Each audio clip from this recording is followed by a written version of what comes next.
cultural heritage. This is just scratching the surface.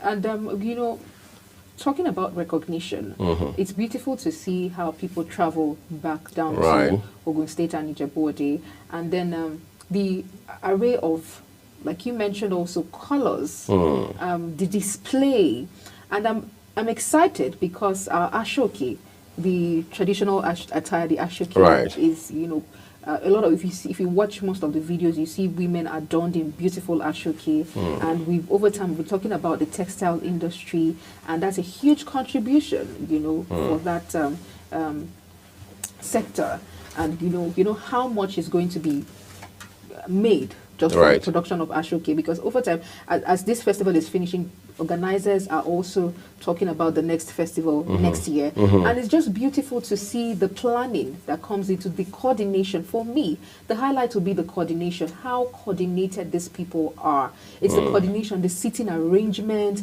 the dressing, how are they able to pull it off. Normally, when you have an event like this, there's always chaos, some sort of chaos, or disagreement here and there. I'm sure they must have had that. But when it comes to the deal day, the coordination is top notch. The arrangement, the display, how every event unfolds after the parade, the horse riding, the everything. And it's beautiful to see photographers, the amount of photographers I saw trying to capture the moment, trying to capture the event. It's just a beautiful sight to behold. And like I mentioned, I would love to see these replicated across states, across region, and across tribes as well. So it's just a beautiful feeling, knowing that we can't take that away, definitely. But we'll take another quick break here at this point. We will return a bit more to unpack for you before we finally draw the curtains on today's edition of the program. Do stay with us, everyone.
Global television can be watched in Nigeria and all over the world. Download the Global TV Nigerian mobile app for Android and iOS devices to watch global television real-time from around the world. What are you waiting for? Start downloading.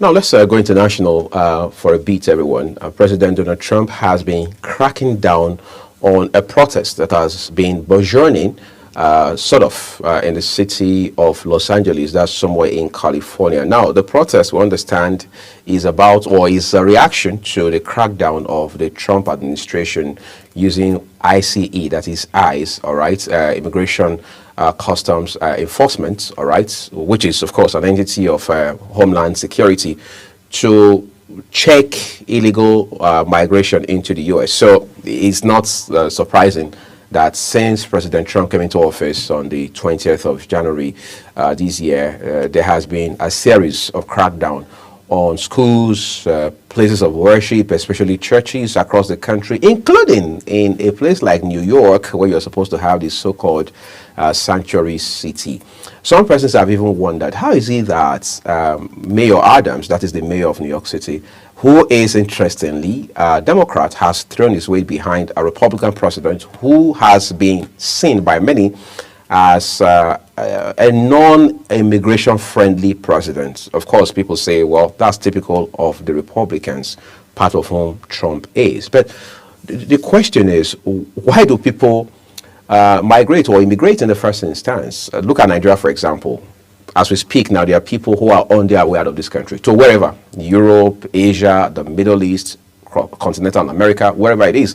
They are leaving their country in droves. One time, a renowned American professor did a survey where he was able to, at least in theory, establish that it would be better to give aid, to give assistance, to help people in their countries rather than bring them to the U.S. And he demonstrated the implications of both options. One is, well, bring them to the U.S. by way of maybe DV, what they call diversity visa lottery program, bring them to the U.S. by way of exchange programs, bring them to the U.S. by way of the H-1B visa, which is the work visa. Just bring them to the U.S. using any path by way of giving them a hand. That's one option.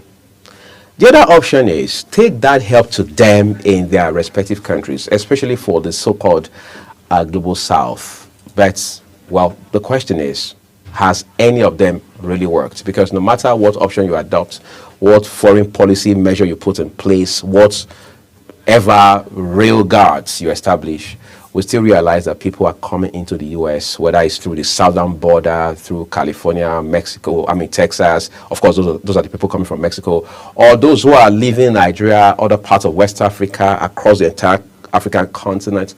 You still find a large number of undocumented aliens, as they are called in the U.S. Sometime in 2010, the numbers were doing something in the neighborhood of 11 million undocumented migrants. How have those numbers changed the last 14, 15 years? We're not so sure, but one thing is established. Every other day you have troves of people, all right, either walking into or flying into the U.S. And then you have a different chunk of people who we are told have been in the U.S. on account of overstayed visas. In other words, they came into the U.S. using a valid visa.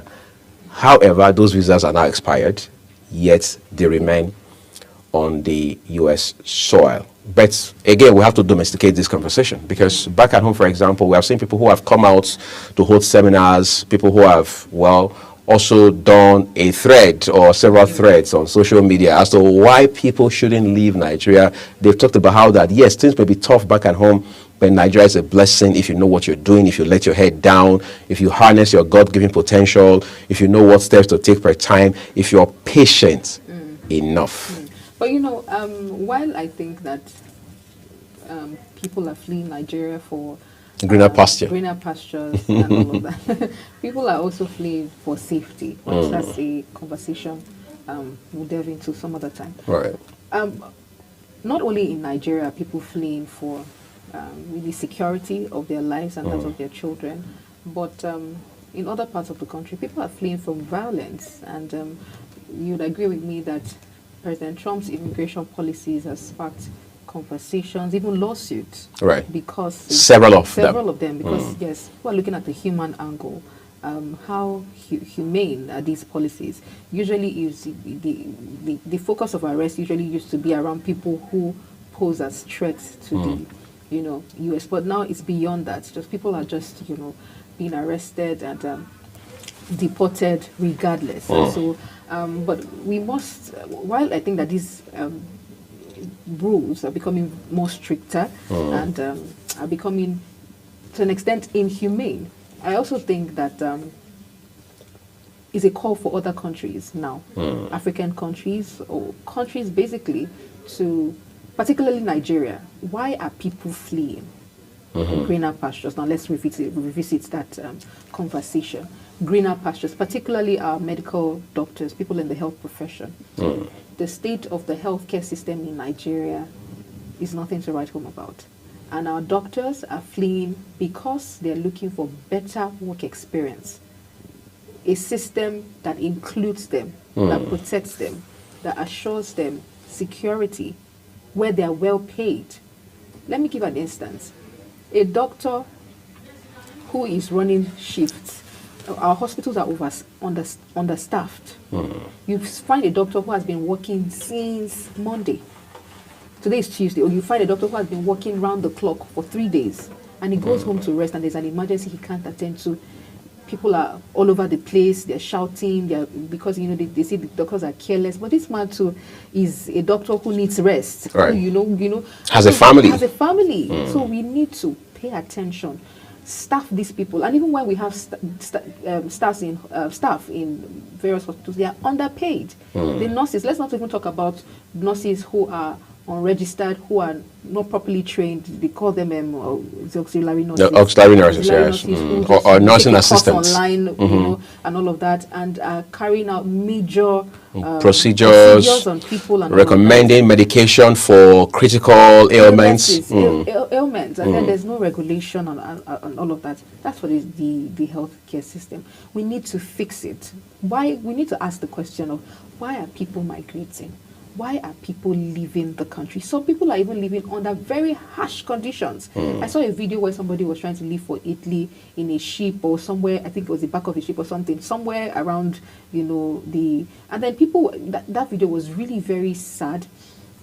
I think someone died and they were thrown into the waters. And, people so for people to risk their lives, I'm asking, why are people willing to risk everything? If I die, I die, but I must leave this country. It shows that the situation in the country is really appalling. And again, people are migrating because of security. Now, not even are people migrating because they don't have money. Even those that have money are migrating, are leaving everything, selling everything and leaving the country because they say that, if I close my eyes today, what happens to my business? I can't even guarantee my business. The policies become stricter here, unfavorable for business owners. Safety. A billionaire was kidnapped a few weeks ago, well-to-do. This is security we're talking about. Right. Why do I want to come and set up a business here in Nigeria when I know that in a twinkle of an eye, I am raided, I am robbed, I am kidnapped? Why do I have, I'm a target? Because not because I've done anything bad, but because I just have money, because I'm wealthy, or I have a few cash, or I'm doing very well. And so people who, I'm a target for, my life is at risk. I'm being threatened simply because I'm in Nigeria and I'm doing business. So people are migrating for safety reasons. Let me go to where at least, we're not saying that people don't randomly shoot people in the US, but what are the ratios?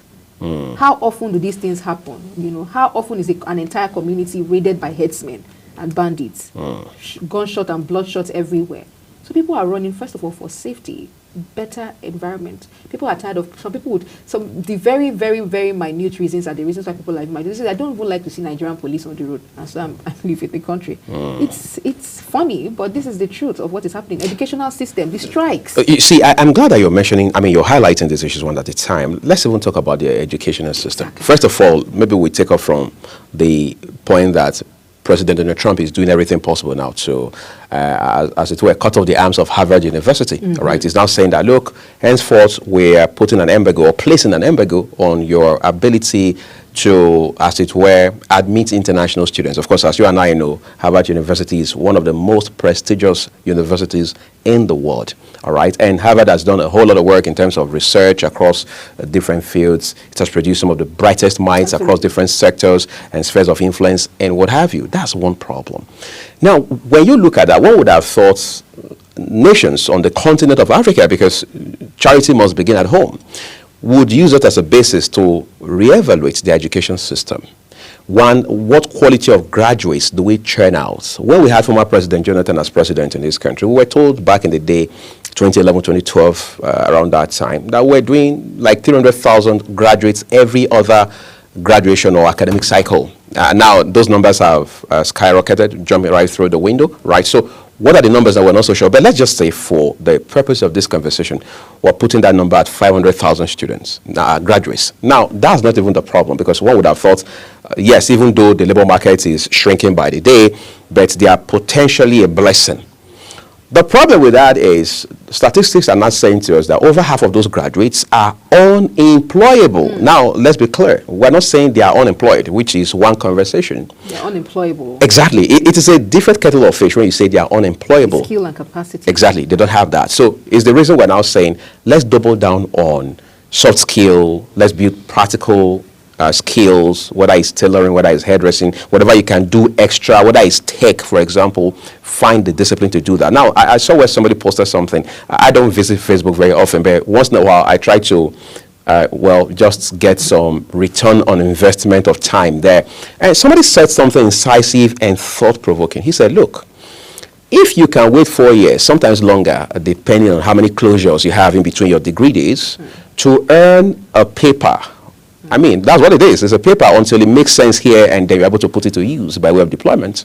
4 years. Why can't you spend 6 months? Find the discipline to spend 6 months to build a skill. We're trying to, because you see, every time a country creates this kind of bottleneck for you, see it as a blessing to raise your own game. Singapore is a case in point that countries like Nigeria and from around the global south can learn from. But whether we're learning that lesson is another thing altogether. Add to that, on the final note, the fact that under Donald Trump this year, international aid has been drastically cut to the point that even the United Nations itself is saying that, look, we used to give you help to this extent across different countries of the world, but we're cutting back now, not because it's a choice we've made.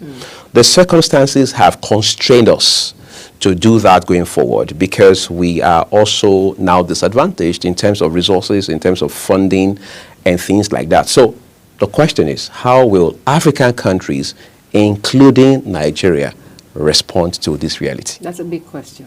That's a big question. I think that's a good place to, leave that conversation until we can revisit and hopefully delve more into that topic.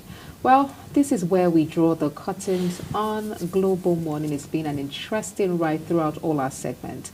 Don't forget to download the Global Television mobile app for Android and iOS devices to keep track of all our broadcasts and also re-watch our previous broadcasts.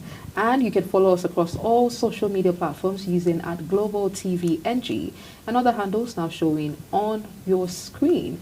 I am Queen Agaba, and my colleague, I'm Uyag Mofwebe. Thank you so very much for watching. Remember that the views of our guests are our opinions. Have a beautiful day ahead.